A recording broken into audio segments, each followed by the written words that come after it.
இதோ நான் கையில் வைத்திருக்கிறேனே, இது என்ன? வாயப்பயா. ராயபுரமா? ஆம்பா. இதை பார்த்தவுடன் உங்களுக்கு என்ன தோன்றுகிறது? கவுடமணி செந்தில.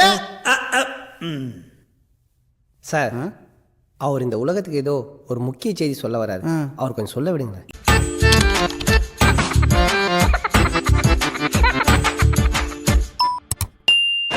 இந்த லௌகிக வாழ்க்கையிலிருந்து நட்பு, காதல், கரெக்டா சொல்றாரு.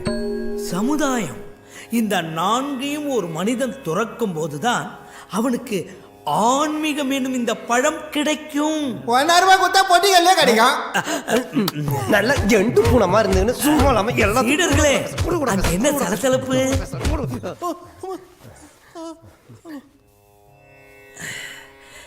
எல்லோரும் உங்கள் கண்களை மூடி ஆழ்ந்த தியானத்துக்கு செல்லுங்கள்.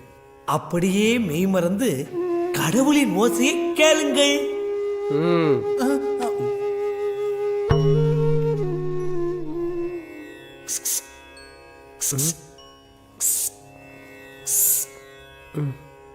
கடவுள் ஓசை இப்படியா இருக்கும்?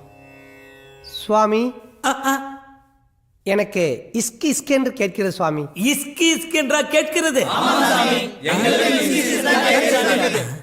எல்லோருக்கும் இஸ்கி இஸ்கி என்றா கேட்கிறது? எனக்கும் இஸ்கி இஸ்கி என்றுதான் கேட்கிறது.